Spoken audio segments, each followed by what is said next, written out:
This is the S&P 500 one-day reading for June 1st, 2023. It's currently April 17th, 2023, 7:28 p.m. Eastern Time. The shuffle file for this reading was created on February 26, 2023 at 10:17 p.m. Eastern Time. That's this file right here.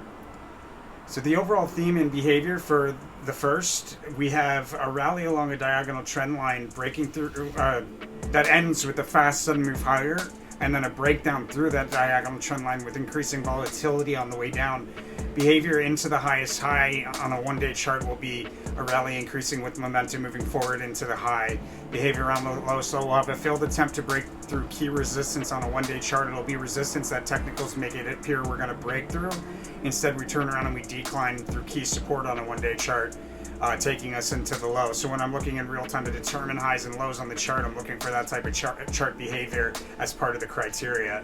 I'm advised to trade around a decline to and through support to meet a second support, bouncing around on that support for a bit before breaking down through multiple support levels. That's on a one-day kind of scale.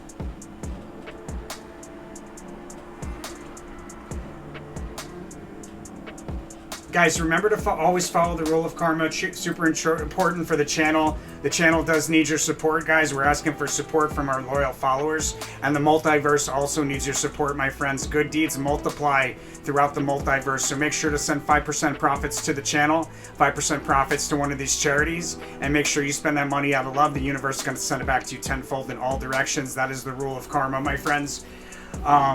So in the pre-market, we're going to have... possibly a holding pattern with a pop and drop in it. A holding pattern with a pop and drop, or a decision between two leaders is highlighted, but there's like possibly a prominent move higher followed by a retracement of that move. Right around the open, we have a move to the upside, probably declining in the pre-market a little bit. Yeah, like up and then down, right? And then in the around the open, we have a move to the upside out of a decline, and a lot of price change covered around the open. Or a key resistance on a one-day scale is also highlighted around the open when we successfully turn resistance into new support, at least temporarily, between roughly the open and 10 o'clock.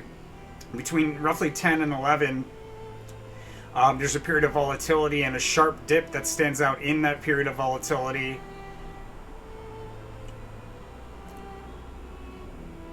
A lot of sideways behavior here. A lot of sideways behavior between 10 and 12. And then the period of volatility ends towards maybe like 11:45 with a fast sudden move higher. That takes us to a peak or crest that's near overbought, and we sell off from that peak or crest through multiple support levels.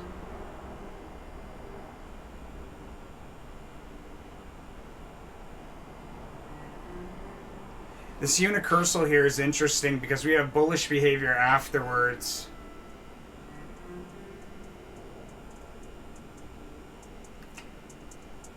So I think probably what happens... Utility in the morning, Princess of Cups. So we either end at a high or we come off of the high maybe at...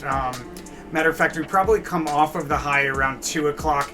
It could be earlier. It could be that peak that we sell off, that near overbought peak or crest that we sell off from around noontime.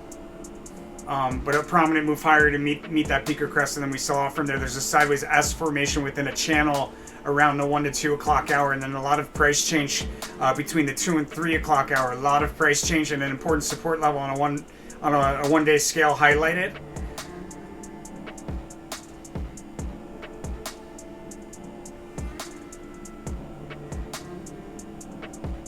I think we probably have a significant move to the upside in the last hour, possibly even a breakout on a one-day scale there. Very likely a breakout on a one-day scale there around the close. So big move to the upside around the close, and then this death card leads me to believe that we either have there's a breakout, and then overnight we have a move to the downside.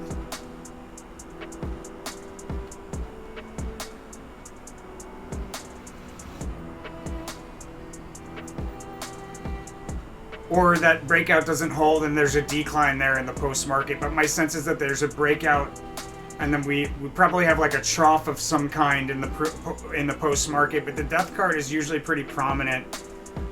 So if there's no drop there, then probably drop overnight. Sneak preview for the following. Oh, and the volume also, it's bullish most of the day, but that bullish volume kind of ends towards the end of the day. Sneak preview for the following day, there's a key resistance level on a one-day scale that's highlighted, or at least on a one-day scale, probably on a multi-day chart that's highlighted. And we'll get into that in the next reading. Thanks for watching, my friends. I'll see you guys on the next one.